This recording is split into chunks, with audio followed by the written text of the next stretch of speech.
Terima kasih Tuan dan Ketua. Terlebih dahulu saya mengucapkan ribuan terima kasih kepada ahli-ahli yang berhormat yang telah mengambil bahagian dalam usul perbahasan titah diraja di Dewan Rakyat bagi penggal ketiga Parlimen ke-14 yang telah membangkitkan isu-isu di bawah bidang kuasa Kementerian Sains, Teknologi dan Inovasi MOSTI. Pertamanya saya merakamkan terima kasih kepada Port Dickson, Jerlun, Jelebu, Libaran dan juga Ledang yang telah membangkitkan isu-isu berkaitan pembangunan vaksin COVID-19 serta perancangan pembangunan ekonomi dalam menghadapi pandemik COVID-19. Seperti mana yang ahli-ahli yang berhormat sedia maklum, dunia sekarang ini sedang mencari vaksin bagi COVID-19 sebagai satu penawar untuk kita kembali kepada kebiasaan yang dahulu.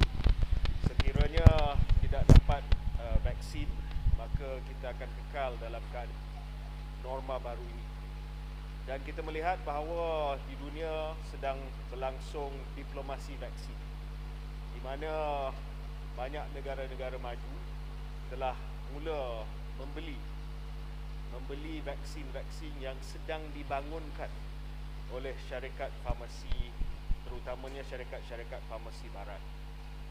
Ini menyebabkan negara-negara membangun berada dalam satu keadaan yang agak tidak selesa. Apabila negara-negara besar seperti Amerika Syarikat, United Kingdom, negara-negara Eropah dan sebagainya sudah melaksanakan advance purchase dengan izin vaksin-vaksin yang sedang dibangunkan oleh syarikat-syarikat farma ini, maka implikasinya adalah negara-negara kecil, negara-negara membangun, negara-negara yang miskin akan berada at the end of the queue dengan izin yang dipertua. Oleh demikian, Malaysia sebagai negara yang tidak mahu melihat keadaan ini berterusan, Malaysia negara yang percaya bahawa vaksin ini perlu dikategorikan sebagai a global public good yang dapat diakses untuk semua pada kadar dan harga yang munasabah dan tidak hanya diutamakan kepada negara-negara kaya sahaja yang mampu beli. Maka satu pasukan kolaborasi antara MOSTI, Kementerian Kesihatan Malaysia dan Wisma Putra, Kementerian Luar Negeri telah dibentuk untuk mencari peluang bagi mewujudkan kerjasama yang strategik bersama dengan negara-negara pengeluar vaksin supaya Malaysia dapat memperoleh kemudahan untuk dapatkan vaksin dan juga perubatan-perubatan terapeutik yang lain dalam kita menangani pandemik COVID ini. Kolaborasi ini telah menggerakkan hubungan diplomatik kita dan diplomasi sains ini telah mewujudkan satu jaringan antarabangsa yang saya harap akan dapat secure dengan izin kedudukan Malaysia untuk kita dapat akses kepada vaksin COVID-19. MOSTI juga telah mengambil inisiatif untuk terlibat dalam pertubuhan Coalition for Epidemic Preparedness Innovations ataupun CEPI. Penyertaan Malaysia sebagai ahli CEPI membolehkan Malaysia mendapat akses kepada pembangunan vaksin, pemindahan teknologi dan kepakaran baru kepada penyelidik tempatan untuk akan datang, bukan sahaja untuk COVID-19. Seperti mana yang disebut oleh Yang Berhormat Semberong tadi, kita juga telah menggerakkan satu kerjasama. CEPI adalah satu coalition yang melihat kepada pembangunan vaksin-vaksin di dunia barat. Satu lagi negara yang agak ke depan dalam pembangunan vaksinnya adalah negara China. Dan saya telah mengadakan sidang video bersama dengan rakan sejawatan saya di China, Wang Ziyang, berkenaan cadangan untuk mengadakan memorandum persefahaman untuk Malaysia mendapat akses kepada vaksin daripada China sekiranya vaksin itu didapati selamat dan berkesan, safe and effective oleh KKM di bawah NPRA di bawah KKM. Dan saya rasa malam ini Yang Berhormat Menteri Luar akan berhubung dengan rakan sejawatannya daripada negeri China untuk membincangkan antara lain isu ini juga. Selain itu, kami telah melihat kepada kapasiti yang ada di Malaysia untuk kita memudahkan vaksin ini dapat disampaikan kepada rakyat. Dan proses fill and finish akan kita bangunkan melalui pendekatan perkongsian awam swasta PPP yang merangkumi jaminan keselamatan dan kemandirian vaksin untuk COVID-19 dan seterusnya untuk kita membangunkan industri vaksin untuk masa yang akan datang. Dan ini satu roadmap yang sedang dibangunkan oleh pihak MOSTI dan juga KKM supaya kita mempunyai keselamatan dan kemandirian apabila kita bercakap berkenaan dengan vaksin manusia, di mana pada waktu ini kita tidak ada keselamatan dan kemandirian vaksin manusia di Malaysia. Yang Berhormat Ledang telah bangkitkan isu untuk kita menyelesaikan kemelut ekonomi dan pengangguran berdasarkan kepada teknologi dan pembangunan teknologi. Untuk makluman Dewan Yang Mulia ini, MOSTI menyokong perancangan dan pelaksanaan mengatasi masalah ekonomi negara, terutamanya dalam masalah kegawatan yang datang dengan COVID-19 ini melalui sains, teknologi dan inovasi, pengkomersialan, pembangunan, penyelidikan dan juga memerangsangkan pertumbuhan syarikat-syarikat pemula teknologi ataupun startup yang dapat menghasilkan perniagaan-perniagaan yang baru. Berdasarkan kepada tinjauan yang telah dibuat oleh Malaysian Global Innovation and Creativity Centre MAGIC pada April 2020, setelah hampir sebulan kita setelah 2 minggu kita berada di bawah PKP, hampir 50% daripada syarikat pemula teknologi terjejas disebabkan COVID-19, memerlukan antara RM500,000 hingga RM1 juta untuk memastikan kelestarian perniagaan sepanjang tahun 2020. Sebab itulah di bawah MOSTI dan juga Kementerian Kewangan, kita telah memperuntukkan satu tabung berjumlah RM100 juta Malaysia, Technology Startup Funding Relief Facility, untuk memastikan bahawa syarikat-syarikat teknologi ini dapat, yang pertamanya survive, yang kedua menjadi peneraju untuk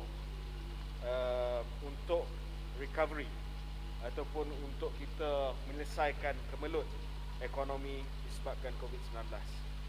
26.5 juta juga telah diperuntukkan kepada agensi Cradle bagi pembiayaan grant pemula bagi syarikat-syarikat startup ini juga, untuk kita merancakkan lagi pelaburan dan juga perniagaan-perniagaan berdasarkan kepada teknologi.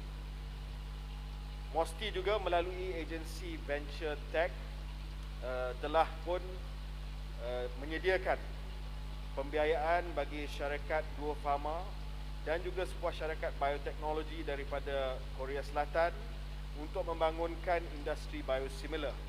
Adalah sejajar dengan aspirasi Malaysia untuk membangunkan industri bioteknologi sebagai pemangkit ke arah Malaysia menjadi negara yang bertapatan tinggi. Jadi ini semua contoh bagaimana dalam tempoh yang terdekat beberapa inisiatif telah pun dilaksanakan untuk kita pastikan bahawa pemulihan ekonomi itu berdasarkan kepada pembangunan syarikat-syarikat pemula teknologi, bioteknologi dan sebagainya. Selain daripada itu, di bawah Pelan Jana Semula Ekonomi Negara ataupun Penjana, kita telah memperuntukkan RM100 juta untuk National Technology and Innovation Sandbox.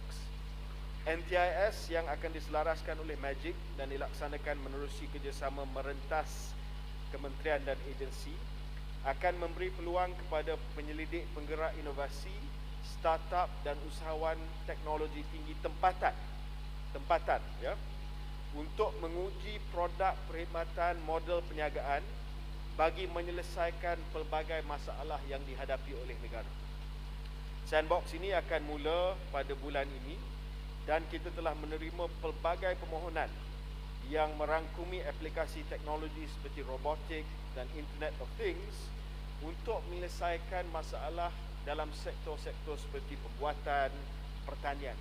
Dan saya percaya ini adalah satu usaha yang sangat-sangat penting untuk kita kickstart dengan izin pelaburan dalam bidang atau dalam sektor teknologi tempatan dalam menyelesaikan masalah besar yang dihadapi oleh negara. Selain itu, boleh celah. Ledang. Ya. Terima kasih. Saya dengar tadi berkenaan dengan tindakan ataupun langkah-langkah yang diambil oleh kerajaan untuk menangani kemelut ekonomi dan juga pengangguran berorientasikan teknologi. Dan disebutkan oleh YB Menteri tadi bahawa kita mempunyai tabung teknologi startup sebanyak 100 juta. Mungkin persoalan saya di sini adalah pertamanya, apakah status tabung ini dari segi penggunaan tabung berkenaan? Berapakah peratus jumlah yang telah pun dapat dimanfaatkan melalui tabung tersebut? Dan yang keduanya, apakah pertimbangan kerajaan terutamanya dalam keadaan di mana masih lagi ada jurang digital di antara wilayah bandar dan luar bandar Sabah dan Sarawak. Jadi dalam pertimbangan kita untuk membantu mereka yang menganggur daripada kalangan anak-anak muda terutamanya, apakah pertimbangan itu diambil supaya ada sesuatu pengkhususan dibuat untuk memberikan penekanan juga kepada mereka yang di luar bandar? Terima kasih. Terima kasih Ahli Yang Berhormat. Bagi soalan ataupun soalan kedua tadi, salah satu juga inisiatif yang telah dimulakan adalah dari segi aspek pendigitalan. Satu pasukan petugas ekonomi digital telah pun ditubuhkan, Digital Economy Task Force. Pengerusinya adalah saya dan Yang Berhormat Menteri Komunikasi dan Multimedia. Tujuan jawatan kuasa ataupun task force ini, Digital Economy Task Force ini, adalah untuk memastikan bahawa pelan pemulihan ekonomi negara kita adalah berdasarkan kepada satu usaha untuk kita memacu pendigitalan negara kita. Dan salah satu daripada work stream yang telah pun kita kenal pasti adalah jurang yang dimaksudkan oleh Yang Berhormat tadi. Beberapa work stream sebenarnya telah pun dikenal pasti untuk melihat kepada jurang digital yang sekarang ini wujud. Salah satu daripada work stream penting dalam task force ini yang telah bermesyuarat 2 minggu yang lepas adalah akses infrastruktur connectivity. Dan kita telah minta supaya semua agensi, terutamanya SKMM dan juga agensi-agensi yang lain, memberi laporan yang terkini dan terperinci berkenaan dengan masalah jurang digital yang wujud di negara ini. Dan ini akan dijadikan sebagai basis kepada bagaimana kita nak utamakan pelaburan kerajaan untuk tahun-tahun yang akan datang. Saya pasti Yang Berhormat sudah melihat beberapa laporan berita yang mengatakan ada pelajar yang panjat pokok dan sebagainya untuk dapat capaian internet, ya. Itu semua dalam perhatian Digital Task Force ini. Kita akan pastikan bahawa usaha pemulihan ekonomi dengan pendigitalan negara kita bukan hanya memberi tumpuan kepada kawasan-kawasan bandar, ya, tetapi juga kawasan-kawasan luar bandar. Sebab kita nak pastikan bahawa the digital economy dengan izin benefits all Malaysians and not just Malaysians in the urban areas. Jadi ini sudah pun menjadi salah satu daripada kerangka kerja di bawah Digital Economy Task Force. Untuk TSFRF, Technology Startup Funding Relief Facility, ada 2 window yang kita buka untuk permohonan. Saya difahamkan kedua-dua window itu pun sudah tamat